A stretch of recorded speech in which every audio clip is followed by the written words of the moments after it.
Hello दोस्तों, नमस्कार।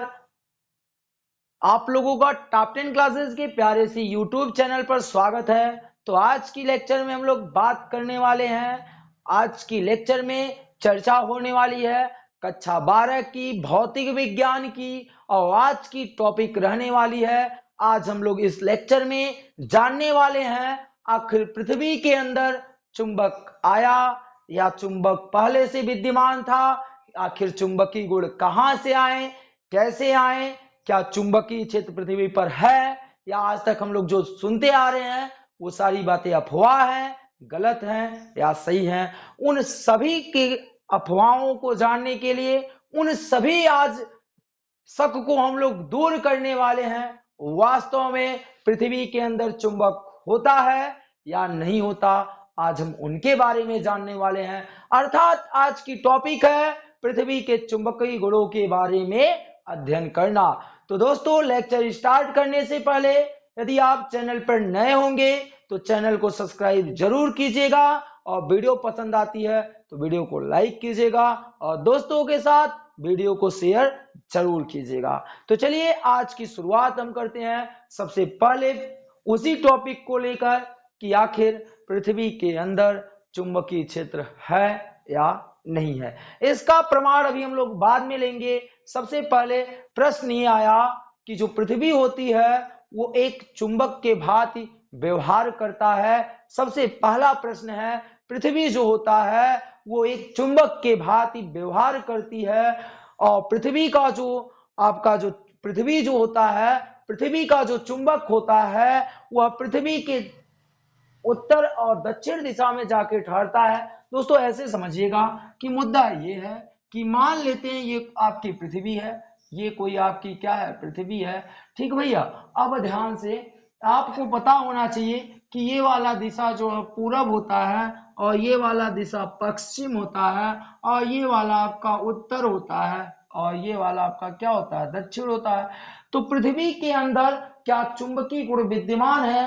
तो दोस्तों एक बात ध्यान से सुन लेना कि भाई पृथ्वी के अंदर चुंबकीय क्षेत्र उपस्थित है। अर्थात पृथ्वी एक चुंबक के भांति व्यवहार करता है, और पृथ्वी के जो चुंबक होते हैं, पृथ्वी के अंदर जो चुंबकीय गुण विद्यमान है, उस चुंबक का जो दक्षिणी ध्रुव होता है वो पृथ्वी के उत्तर दिशा में होता है, और जो पृथ्वी का चुंबक का उत्तरी ध्रुव होता है वो पृथ्वी के दक्षिण दिशा में होता है। इतनी बातें आपको समझ में आई। हमने क्या कहा कि पृथ्वी के अंदर जो चुंबक होता है, पृथ्वी के अंदर जो चुंबकीय क्षेत्र पाया जाता है, उसका जो ये दक्षिणी ध्रुव होता है, उसका जो दक्षिणी ध्रुव होता है वो पृथ्वी के उत्तर दिशा में होता है, और जो उसका उत्तरी ध्रुव होता है अर्थात जो नॉर्थ पोल होता है वो पृथ्वी के दक्षिण दिशा में स्थित होता है। क्या ये बातें आपको समझ में आ रही हैं? तो आप इतना ध्यान देना कि पृथ्वी के अंदर चुंबकीय क्षेत्र विद्यमान होता है। अब इसके बारे में प्रश्न उठता है कि आखिर पृथ्वी के अंदर चुंबकीय क्षेत्र कहां से आया या चुंबकीय क्षेत्र क्यों है। तो प्रश्न ये बनता है कि पृथ्वी के अंदर चुंबकीय क्षेत्र कहां से आया। तो इसका सबसे जितने लोग हैं उतने कथन अपने अलग अलग दे के रखे हैं। दोस्तों कुछ कथन के बारे में हम यहाँ पर चर्चा कर लेते हैं। तो एक जो है एक चर्चा ये है कि जो पृथ्वी होता है, पृथ्वी का जो अंदर वाला भाग होता है, उसे अंदर वाले भाग को हम लोग कहते हैं कोर कहते हैं। क्या कहते हैं गाइस? कोर कहते हैं। पृथ्वी के सबसे अंदर वाला भाग जो होता है कोर होता है। अब उस पृथ्वी के अंदर तमाम प्रकार की धातुएं रहती हैं, और जो तमाम प्रकार की धातुओं में से वहां पर निकिल, लोहा आदि धातुएं पाई जाती हैं।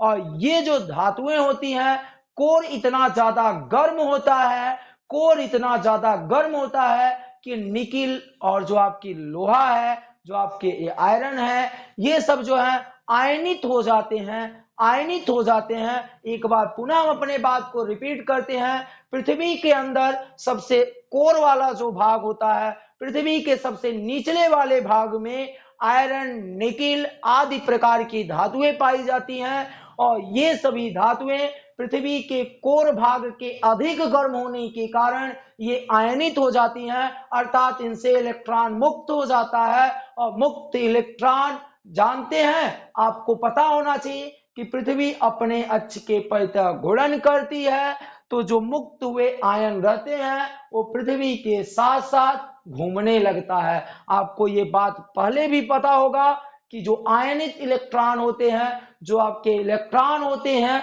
वो जब वो घूमते हैं तो घूमने के कारण वहां विद्युत क्षेत्र उत्पन्न होता है, अर्थात विद्युत धारा प्रवाहित होती है, और विद्युत धारा के कारण पृथ्वी के अंदर चुंबकीय क्षेत्र उत्पन्न हो जाता है। तो पहला यहाँ पर सलाह, ये जो राय आया, ये जो मत आया, ये मत काफी दिन तक चला कि दोस्तों एक बार फिर से चर्चा करते हैं, साफ साफ बातों में होगी कि पृथ्वी के सबसे अंदर वाला भाग कोर कहलाता है, और कोर के चारों तरफ उपस्थित सभी धातुएं, आयरन, निकिल, ये तमाम प्रकार की जो धातुएं होती हैं, ये कोर के कारण ये जो आयरन होती हैं, जो निकिल होता है, ये सब क्या हो जाती हैं, आयनित हो जाती हैं। और आयनित होने के कारण जो इलेक्ट्रॉन मुक्त होते हैं, जो मुक्त इलेक्ट्रॉन होते हैं दोस्तों, वो पृथ्वी के घूर्णन अक्ष के कारण, जो पृथ्वी अपने अक्ष के परितः घूर्णन करती रहती है, उसी पृथ्वी के घूमने के कारण वो जो इलेक्ट्रॉन होते हैं वो पृथ्वी के चारों तरफ यानी पृथ्वी के अक्ष पर घूमने लगते हैं, और इलेक्ट्रॉन के घूमने के कारण विद्युत धारा उत्पन्न हो जाती है। और दोस्तों विद्युत धारा उत्पन्न होगी तो चुंबकीय क्षेत्र उत्पन्न होगा। तो यह राय, यह जो मत था, यह काफी दिन तक चला, और इस पे सभी लोग इसी पे सभी लोग विश्वास करते थे कि यही कारण है कि पृथ्वी के अंदर चुंबकीय क्षेत्र होता है। पर इसके बाद दूसरा मत आया, इसके बाद दूसरा विचार आया। ये जो विचार थे ये यहाँ पर खत्म किए गए, तो कुछ लोगों ने अपना मत दूसरा दिया। उन्होंने क्या मत दिया कि जो पृथ्वी के ऊपर, ध्यान से समझना दोस्तों, अब अच्छी बातें और बताने चल रहे हैं हम लोग। पृथ्वी के ऊपर जो वायुमंडल होता है, पृथ्वी के ऊपर जो वायुमंडल होता है, उस वायुमंडल में कुछ आयनित गैस होती हैं। ध्यान से समझना दोस्तों, कुछ आयनित क्या होती हैं, गैसें होती हैं। एक बार फिर से, पृथ्वी के ऊपर वाले वायुमंडल में कुछ आयनित गैसें पाई जाती हैं, और जब सूर्य की अपार ऊर्जा वाली प्रकाश किरणें, जब सूर्य की प्रकाश किरणें इस आयनित गैसों पे पड़ती हैं, तो इसके जो इलेक्ट्रॉन रहते हैं, इसके जो मुक्त आयन रहते हैं, इससे क्या हो जाते हैं, मुक्त हो जाते हैं, इस गैस से बाहर निकल आते हैं, और ये इलेक्ट्रॉन जो है ये गतिशील हो जाते हैं। इलेक्ट्रॉन के कारण वहां विद्युत धारा उत्पन्न होती है, और विद्युत धारा के कारण दोस्तों चुंबकीय क्षेत्र उत्पन्न हो जाता है। तो कुछ दिनों के लिए तो ये विचार चली थी। फिर से एक बार शुरू यहां से करते हैं। पृथ्वी के ऊपर एक वायुमंडल है, और वायुमंडल में कुछ आयनित गैसें हैं। ये आयनित गैसों पे सूर्य की प्रकाश किरणें पड़ती हैं, जिससे इससे आयन मुक्त हो जाते हैं। मुक्त आयन के कारण विद्युत धारा प्रवाहित होती है, और विद्युत धारा के कारण चुंबकीय क्षेत्र उत्पन्न हो जाता है। यह भी जो है कुछ दिनों तक यह बातें मानी गई कि पृथ्वी पे चुंबकीय क्षेत्र का जो कारण है वो मुख्य कारण ये माना जाता है।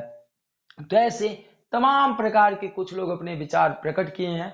तो इस प्रकार यहाँ से ये माना जाता है कि पृथ्वी के अंदर चुंबकीय क्षेत्र विद्यमान है। अब हम चलने वाले हैं पृथ्वी के चुंबकीय क्षेत्र के प्रमाण को सिद्ध करने कि पृथ्वी पर चुंबकीय क्षेत्र होता है या नहीं होता, इसका प्रमाण पता करने। तो सबसे पहला पृथ्वी पे चुंबकीय क्षेत्र होने का प्रमाण यहां से पता चलता है दोस्तों कि जब हम किसी चुंबकीय सुई अर्थात किसी चुंबक को, ध्यान से, पृथ्वी पे चुंबकीय क्षेत्र का प्रमाण पता करने टॉप 10 क्लासेस के साथ आप लोग चले हो पृथ्वी पे चुंबकीय क्षेत्र के प्रमाण का पता करने। तो चलो प्रमाण पता करते हैं, जांच पड़ताल शुरू किया जाए। जांच पड़ताल में आज हम देखेंगे कि पृथ्वी पर चुंबकीय क्षेत्र का पता चलता है या नहीं पता चलता। पता तो चला ही है, पर प्रमाण हेरना है केवल। तो सबसे पहले एक चुंबक ले लेते हैं, क्षण चुंबक NOS। तो इसका सबसे पहले जब हम किसी चुंबक को पृथ्वी पर स्वतंत्रता पूर्वक लटका देते हैं, जब किसी चुंबक को पृथ्वी पर स्वतंत्रता पूर्वक लटका दिया जाता है, तो ये जो चुंबक होता है वो सदैव उत्तर से दक्षिण की दिशा में जाके ठहरता है। जैसे आप इस चुंबक को स्वतंत्रता पूर्वक रस्सी के सहारे लटकाओगे तो ये चुंबक घूमकर सदैव ऐसे उत्तर और दक्षिण दिशा में जाके क्या हो जाता है, ठहर जाता है। तो इससे यह प्रमाण मिलता है, इससे यह प्रमाणित होता है कि पृथ्वी के अंदर चुंबकीय क्षेत्र है, अर्थात पृथ्वी के अंदर चुंबकीय गुण विद्यमान है, जिसके कारण ये जो चुंबक होता है सदैव उत्तर और दक्षिण दिशा में जाके ठहर जाता है। सबसे पहले यहाँ पहले बात का प्रमाण होता है कि पृथ्वी के अंदर चुंबकीय गुण विद्यमान है। इसका प्रमाण यहाँ से मिलता है कि जब किसी चुंबक को पृथ्वी पे स्वतंत्रता पूर्वक लटकाई जाती है, तो जो आपकी चुंबक होते हैं वो सदैव इस स्थिति में आके रुकते हैं, उत्तर और दक्षिण दिशा में जाके ठहर जाता है। इससे यह प्रमाणित होता है कि पृथ्वी के अंदर चुंबकीय क्षेत्र विद्यमान है। फिर दूसरा प्रमाण लेते हैं। आप लोग कभी बच्चों ये कहानी जरूर देखा होगा या आपके साथ ये घटना जरूर घटित होता है कि जब आप नर्म लोहे का कोई नर्म लोहा ले लेते हैं, ये मान लेते हैं कोई नर्म लोहा है, और इसे जब नर्म लोहे को पृथ्वी के अंदर गाड़ दिया जाता है, अर्थात पृथ्वी के अंदर धसा दिया जाता है। जब किसी नर्म लोहे को पृथ्वी के अंदर रख दिया जाता है, अर्थात दोस्तों ये जो नर्म लोहा है, आप सोचते होंगे कि सर हम लोग भी तो नर्म लोहे को पृथ्वी के अंदर गाड़ दें तो वह चुंबक हो जाता है। तो क्यों नहीं होता होगा? जब आप नर्म लोहे को पश्चिम और पूरब की दिशा में अर्थात ऐसे गाड़ने का प्रयास करते होंगे तो वो नर्म लोहा चुंबकीय क्षेत्र में उसमें नर्म लोहे में चुंबकीय गुण नहीं आने वाला है। दोस्तों उस चुंबक को, उस नर्म लोहे की छड़ को जब आप पृथ्वी के उत्तरी और दक्षिणी दिशा में रखोगे, जब उस लोहे के छड़ को, उस नर्म लोहे को उत्तरी और दक्षिण दिशा में रख के उस लोहे की छड़ को अंदर धसा देंगे तो वो लोहा, वो नर्म लोहे पर चुंबकीय गुण विद्यमान हो जाता है। इसलिए कभी कभार जब हम लोग नर्म लोहा पृथ्वी के अंदर धसा रहता है उसको बाहर की तरफ निकालते हैं तो उसमें चुंबकीय गुण नहीं मिलता, क्योंकि वो नर्म लोहा पश्चिम और पूरब की दिशा में धसा होता है, इसलिए उसमें चुंबकीय गुण विद्यमान नहीं होते। पर यही नर्म लोहा जब उत्तर और दक्षिण की दिशा में जाके गाड़ दोगे, उत्तर और दक्षिण की दिशा में धसा दोगे, तो यही नर्म लोहा चुंबकीय गुण इसमें क्या हो जाता है, विद्यमान हो जाता है। तो इससे यहाँ से प्रमाण होता है, इससे यहाँ से प्रमाणित होता है कि पृथ्वी के अंदर चुंबकीय गुण विद्यमान है, अर्थात पृथ्वी के अंदर कोई न कोई चुंबकीय क्षेत्र उपस्थित है। अब तीसरा प्रमाण होता है सबसे अच्छा और सबसे ठोस प्रमाण, जो होता है जिसे आप कंपास सुई कहते हो। पहले के लोग दूर की यात्रा करने के लिए कंपास सुई का उपयोग करते थे। कंपास सुई के सहायता से हमेशा वो दिशा ज्ञात करते थे, और कंपास सुई एक चुंबक की भांति व्यवहार करता है, और यह कंपास सुई जब स्वतंत्रता पूर्वक रखी जाती है तो यह सदैव उत्तर से दक्षिण दिशा में जाके ठहरता है। इससे यहाँ से प्रमाणित होता है कि जो कंपास सुई है वो उत्तर दक्षिण दिशा में जाके ठहरना, यानी पृथ्वी के अंदर कोई चुंबकीय क्षेत्र उपस्थित है। तो दोस्तों उम्मीद करते होंगे कि ये आपकी जो आज की क्लासेस है, यानी अभी की जो टॉपिक है वो आपको जरूर समझ में आया होगा। यदि थोड़ी सी कहीं डाउट रह गई होगी तो उसको हम चलिए दूर कर लेते हैं। सबसे पहले प्रश्न उठा था कि पृथ्वी के अंदर चुंबकीय क्षेत्र होता है या नहीं होता, आखिर क्यों होता है? तो उसका जवाब मिला कि पृथ्वी के अंदर चुंबकीय क्षेत्र विद्यमान है। अब कहां से आया, कैसे आया, उसके दो यहाँ राय बताए गए आपको। पहली विचार क्या थी, पहली धारणाएं क्या थी कि जो पृथ्वी के अंदर एक कोर होता है, उस कोर के चारों तरफ जो तमाम प्रकार की धातुएं रहती हैं, वो कोर के गर्म होने के कारण उनसे आयन मुक्त हो जाते हैं और पृथ्वी अपने अक्ष के परितः घूमती रहती है। तो मुक्त आयन पृथ्वी के साथ साथ घूमने लगते हैं और मुक्त आयन की वजह से विद्युत धारा उत्पन्न हो जाती है और विद्युत धारा उत्पन्न होने के कारण वहां चुंबकीय क्षेत्र उत्पन्न हो जाता है। तो इस कारण पृथ्वी के अंदर चुंबकीय क्षेत्र उपस्थित है। फिर दूसरी विचार क्या उत्पन्न हुई, दूसरी विचार क्या आई, दूसरी धारणा क्या आई, उसमें यह बताया गया कि पृथ्वी के ऊपर एक वायुमंडल है और उस वायुमंडल में कुछ आयनित गैसें होती हैं। जब उस पे जो है प्रकाश किरणें पड़ती हैं तो उनसे इलेक्ट्रॉन मुक्त हो जाते हैं और मुक्त जो इलेक्ट्रॉन होते हैं वह जब गतिशील होते हैं तो उनके कारण धाराएं उत्पन्न होती है और धारा उत्पन्न होने के कारण वहां चुंबकीय क्षेत्र उत्पन्न हो जाता है। तो दोस्तों ये दो विचार थी जो प्रमाणित करता है कि पृथ्वी के अंदर चुंबकीय क्षेत्र है और कैसे आए हैं। अब बात हुई कि आखिर पृथ्वी के अंदर चुंबकीय क्षेत्र है, इसका प्रमाण कहां से मिलेगा।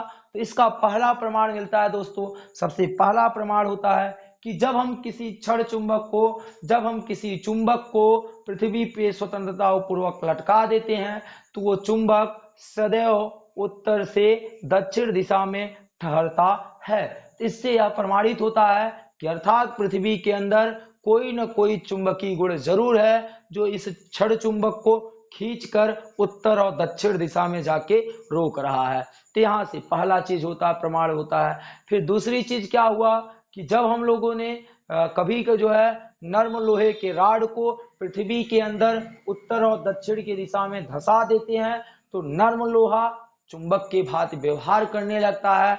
इससे प्रमाणित होता है कि पृथ्वी के अंदर, पृथ्वी के भीतर कोई न कोई तो चुंबकीय गुण जरूर उपस्थित है। पहला तीसरा जो प्रमाण मिलता है कहां से मिलता है, पहले के लोग कंपास सुई का उपयोग करते थे दिशा ज्ञात करने के लिए दोस्तों। तो कंपास सुई एक चुंबक के भांति होता है और वह कंपास सुई से पहले के लोग उत्तर और दक्षिण की दिशा कंपास सुई के माध्यम से ज्ञात कर लेते थे। तो इस प्रकार पृथ्वी के अंदर चुंबकीय गुण होने का प्रमाण मिलता है। अब हम बातें करेंगे पृथ्वी के चुंबकत्व से कुछ संबंधित परिभाषाएं, कुछ संबंधित पद, और उन संबंधित पदों को आप गौर से ध्यान दीजिएगा दोस्तों, क्योंकि वो सारे पदे, वो सारी परिभाषाएं अति महत्वपूर्ण है और एग्जाम में नहीं, कई बार जो है कंपटीशन में भी सारे प्रश्न वहां से उठ जाते हैं। तो दोस्तों ये बातें अब हम लोग यहाँ मूव करने वाले हैं, अब सीखने वाले हैं पृथ्वी के चुंबकीय क्षेत्र से संबंधित कुछ परिभाषाएं। तो गाइज आपकी अगली टॉपिक है पृथ्वी के चुंबकत्व से संबंधित कुछ पद। वो सारे पदों की परिभाषा हमने पहले से लिख के रखा है कि जिससे आपको जो आसान तरीके से समझाया जा सके और आपको आसान तरीके से समझ में आना चाहिए। तो सबसे पहले हम लोग उधर समझेंगे, फिर आगे इधर की तरफ आएंगे। तो सबसे पहले दोस्तों हमने क्या बनाया है, ये हमने माना है कि जो ये गोल गोल यानी राउंडिंग करके दिया गया, ये आपकी पृथ्वी है। ये आपकी क्या है, पृथ्वी है। ध्यान से समझना। अब जो आपकी पृथ्वी होती है उसकी दिशा हम लोग दो तरफ से निर्धारित करते हैं, एक भौगोलिक के आधार पे, एक चुंबक के आधार पे।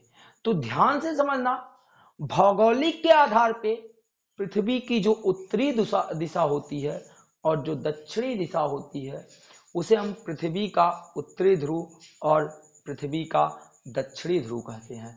एक बार फिर से बोल रहे हैं, ध्यान से समझना दोस्तों। हमने क्या कहा, जब हम पृथ्वी की दिशा को भौगोलिक के आधार पर निर्धारित करते हैं तो ऊपर की तरफ उत्तर होता है, नीचे की तरफ दक्षिण, और इस साइड जो दाहिने तरफ होता है उधर पूरब होता है, बाएं तरफ क्या होता है, पश्चिम होता है।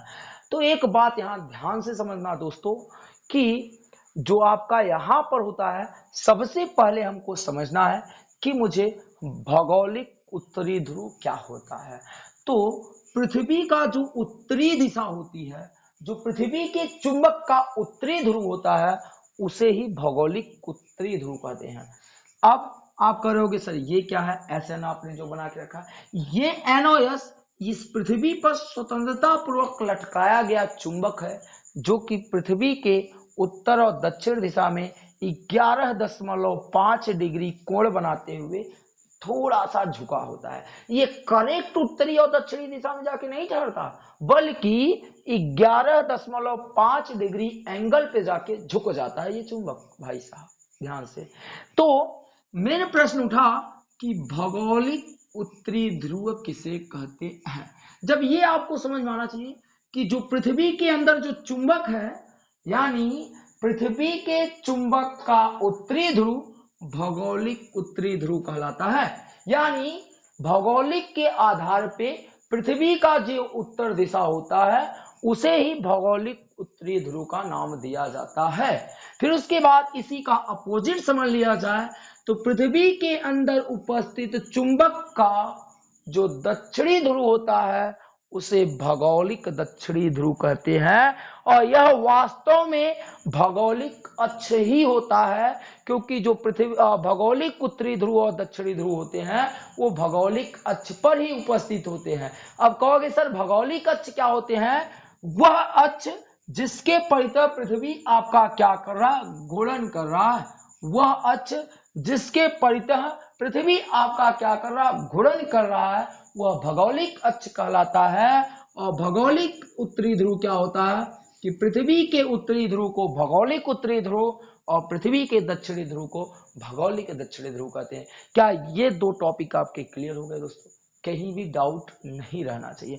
अब हम बातें करते हैं अगले टॉपिक की। जब हम इस चुंबक को पृथ्वी पर स्वतंत्रता पूर्वक लटकाते हैं तो ये चुंबक 11.5 डिग्री का, यानी भौगोलिक उत्तरी ध्रुव से 11.5 डिग्री का कोण बनाते हुए ये चुंबक उत्तर और दक्षिण दिशा में जाके क्या हो जाता है, ठहर जाता है।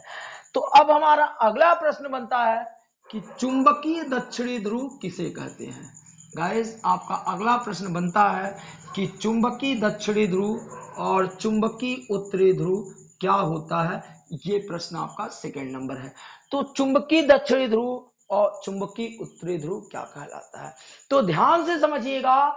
चुंबकीय ध्रुव का वह ध्रुव, चुंबक का वह ध्रुव जो पृथ्वी के उत्तरी दिशा में जाके ठहरता है, चुंबक का वह ध्रुव, चुंबक का वह पोल जो पृथ्वी के उत्तरी ध्रुव में जाके ठहरता है, या हम कहें चुंबक का वह ध्रुव जो भौगोलिक उत्तरी ध्रुव के पास जाके ठहरता है, वह चुंबकीय दक्षिणी ध्रुव कहलाता है। अब कहोगे सर ये कैसे हो सकता है, आपको पता है कि साउथ के पास नहीं जा सकता, नॉर्थ वाला पोल के पास नहीं जा सकता, इसीलिए चुंबक का वह पोल, वह ध्रुव जो भौगोलिक उत्तरी ध्रुव के पास जाके ठहरता है, वह आपका चुंबकीय दक्षिणी ध्रुव कहलाता है। और वह पोल, वह ध्रुव जो भौगोलिक दक्षिणी ध्रुव के पास जाके ठहरता है, उसे चुंबकीय दक्षिणी ध्रुव कहते हैं। क्या आपके इन दोनों प्रश्नों का जवाब मिल गया? उम्मीद करते होंगे दोस्तों कि आपको इन दोनों प्रश्नों का जवाब जरूर पा गए होंगे। अब हम बातें करने वाले हैं दूसरे बात की। आपने ये जान लिया, आपने ये जान लिया, आपने ये जान लिया, आपने ये जान लिया। अब ये आता है भौगोलिक अक्ष क्या होता है। जिस अक्ष के परितः पृथ्वी घूर्णन करती है उसे भौगोलिक अक्ष कहते हैं। अब प्रश्न अगला है कि भौगोलिक निरक्ष किसे कहते हैं। दोस्तों अगला प्रश्न है भौगोलिक निरक्ष किसे कहते हैं। तो ध्यान से समझना, भौगोलिक अक्ष पर देखो, भौगोलिक अक्ष के लंबवत खींची गई रेखा, भौगोलिक अक्ष के, देखिए यही है ना भौगोलिक अक्ष, भौगोलिक अक्ष के लंबवत खींची गई रेखा जो पृथ्वी को दो भागों में बांटती है।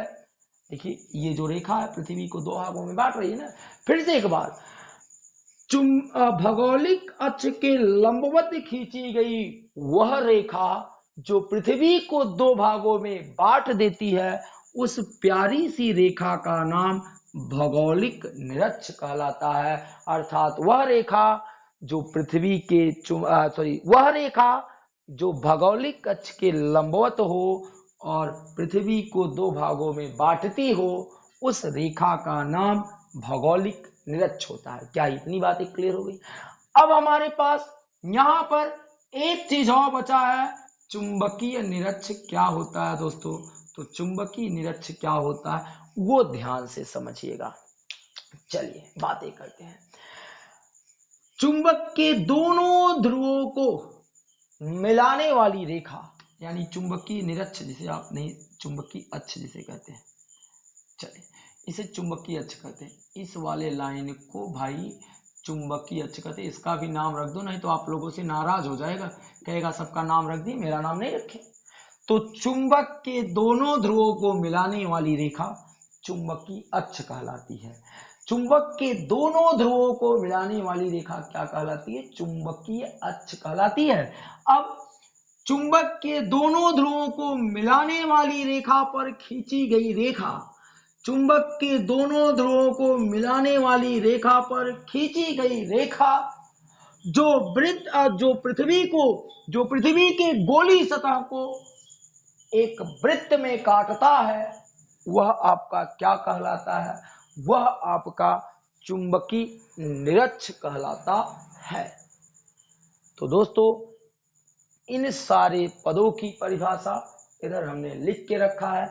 जो चीजें आपको हमने वहां पर समझाया है वही चीजें इधर लिखा गया है। आइए एक बार इनको जो लिखा गया वहां पर समझ लेते हैं। सबसे पहले क्या लिखा गया? भौगोलिक अक्ष क्या होता है? पृथ्वी के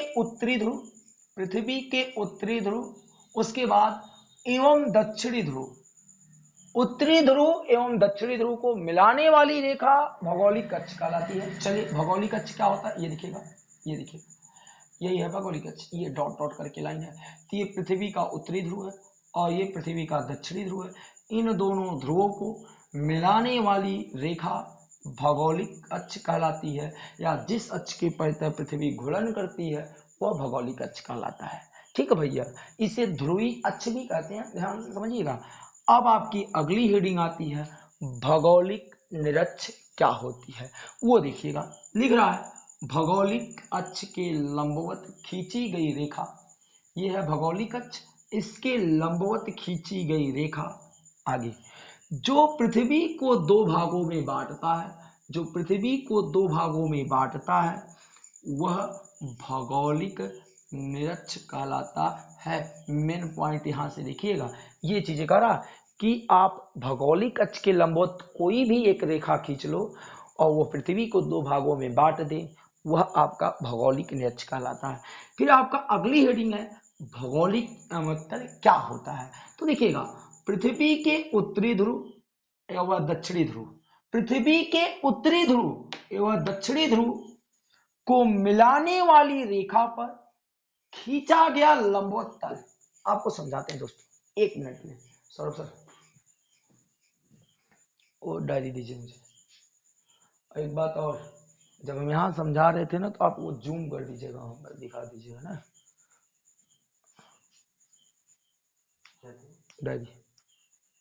डायरी। तो देखिएगा दोस्तों वो क्या कर रहे हैं कि पृथ्वी के उत्तरी ध्रुव व दक्षिणी ध्रुव को मिलाने वाली रेखा यानी भौगोलिक अक्ष, साफ शब्दों में बात करें भौगोलिक अक्ष का रहा हो, पृथ्वी के उत्तरी ध्रुव और दक्षिणी ध्रुव को मिलाने वाली रेखा पर खींचा गया लंबवत तल। अब दोस्तों इस रेखा पर लंबवत तल कब होगा? जब आपका जो ये कोई समझ लीजिए तल है, ये क्या है? तल है। अब यह जो है इस रेखा पर इस प्रकार पड़ जाए, इस रेखा देखिए ये वाली रेखा, इस रेखा पर या तो आपका लंबवत तल ऐसे हो जाए तो भी 90 अंश का हो जाएगा, तो चाहे जिस ध्यान से क्या कर रहा है कि इस भौगोलिक अक्ष पर खींची गई लंबवत तल, ये जो तल है आपका कौन सा यमोत्तर कहलाता है? भौगोलिक यमोत्तर कहलाता है। अर्थात इस भौगोलिक अक्ष पर अगर एक कोई लंबवत तल हम खींच दें तो वो लंबवत तल भौगोलिक तल कहलाता है। एज एग्जांपल ऐसे आप समझो कि आपकी ये जो डायरी है, जो ये डायरी है, वो जो है यह तल हो गया। एक समय के लिए इमेजिन किया जाए कि यह भौगोलिक अक्ष हो गई, यह भौगोलिक अक्ष हो गई। अब इसके लंबवत तल खींचना है, तो इसके लंबवत तल खींचने का कंडीशन है या तो इधर की तरफ तल खींचा जाए या तो इधर की तरफ तल खींचा जाए। तो जो लंबवत तल हम खींचेंगे वह आपकी क्या कहलाने वाली है, भौगोलिक यमोत्तर कहलाने वाला है। फिर उसके बाद अगला आता है चुंबकीय अक्ष क्या होता है। तो चुंबकीय अक्ष यहां क्या लिखा गया है, देखिएगा, चुंबक के उत्तरी ध्रुव और दक्षिणी ध्रुव को मिलाने वाली, उत्तरी ध्रुव और दक्षिणी ध्रुव या उत्तरी ध्रुव दक्षिणी ध्रुव को मिलाने वाली रेखा चुंबकीय अक्ष कहलाती है। ठीक, ये हो गया भाई चुंबकीय अक्ष का। फिर चुंबकीय निरक्ष क्या होता है। चुंबकीय निरक्ष क्या करा, पृथ्वी के ध्रुव से मिलाने वाली रेखा, पृथ्वी के ध्रुव से मिलाने वाली रेखा पर खींची गई, देखिएगा, पृथ्वी के ध्रुव से मिलाने वाली रेखा पृथ्वी की सतह को एक वृत्त में काटता है, वह चुंबकीय निरक्ष कहलाता है। अर्थात यह रेखा चुंबकीय निरक्ष कहलाता है। लास्ट है आपका चुंबकीय यमोत्तर क्या होता है दोस्तों। तो चुंबकीय यमोत्तर क्या होता है,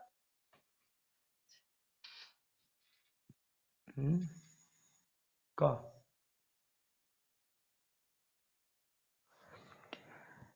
लास्ट आपका है चुंबकीय यमोत्तर। चुंबकीय यमोत्तर क्या होता है, करा चुंबकीय अक्ष से होकर गुजरने वाली लंबवत तल। अब वही पुराना, ये हो गई चुंबकीय अक्ष, ये देखिए ये लाइन चुंबकीय अक्ष। अब चुंबकीय अक्ष के लंबवत तल, ऐसे चुंबकीय अक्ष के लंबवत तल, ये चुंबकीय अक्ष हो गया। अब इसके लंबवत तल जो होगा वह क्या कहलाता है, वह क्या कहलाता है, चुंबकीय अक्ष के लंबवत जितने तल होंगे सारे तल चुंबकीय यमोत्तर कहलाता है। तो ये हो गई चुंबकीय यमोत्तर की परिभाषा। तो दोस्तों एक बार हम लोग जो है पुनः इसको समझ लेते हैं। उधर की तरफ जो आपने लिखा है, हमने जो लिखा है उसका एक आप स्क्रीनशॉट ले लीजिएगा, फिर उधर की तरफ समझते हैं क्या होता है। सबसे पहले आया था भौगोलिक अक्ष। तो पृथ्वी के उत्तरी ध्रुव और दक्षिणी ध्रुव को मिलाने वाली रेखा भौगोलिक अक्ष कहलाता है। इस अक्ष को ध्रुवीय अक्ष भी कहते हैं। और या हम दूसरी डिफिनेशन देना चाहे, जिस अक्ष के पर पृथ्वी घूर्णन करती है उसे भौगोलिक अक्ष कहते हैं। फिर दूसरा क्या है, भौगोलिक निरक्ष क्या होता है। तो भौगोलिक निरक्ष आपको क्या बताया गया कि भौगोलिक अक्ष के लंबवत खींची गई वह रेखा जो पृथ्वी के तल को दो भागों में बांट देती है वह भौगोलिक निरक्ष कहलाता है। फिर उसके बाद क्या हुआ, भौगोलिक यमोत्तर आ गया। तो पृथ्वी के उत्तरी ध्रुव और दक्षिणी ध्रुव को मिलाने वाली रेखा पर खींचा गया लंबवत तल, खींचा गया लंबवत तल भौगोलिक यमोत्तर कहलाता है। ये हो गया। फिर चुंबकीय अक्ष आ गए भाई, चुंबक के दोनों ध्रुवों को मिलाने वाली रेखा चुंबकीय अक्ष कहलाती है। फिर चुंबकीय निरक्ष आ गई, वो क्या आई, चुंबकीय निरक्ष यहाँ पर दिख रहा है ये वाली लाइन। तो ये पृथ्वी के उत्तरी ध्रुव और दक्षिणी ध्रुव को मिलाने वाली पर खींची गई वह रेखा जो पृथ्वी को दो वृत्त में बांटती है वह चुंबकीय निरक्ष कहलाती है। ठीक, फिर क्या करा, चुंबकीय यमोत्तर, चुंबकीय अक्ष के लंबवत, चुंबकीय अक्ष के लंबवत खींचा गया तल चुंबकीय यमोत्तर कहलाता है। तो दोस्तों इस प्रकार आज की लेक्चर यहां पर समाप्त होती है।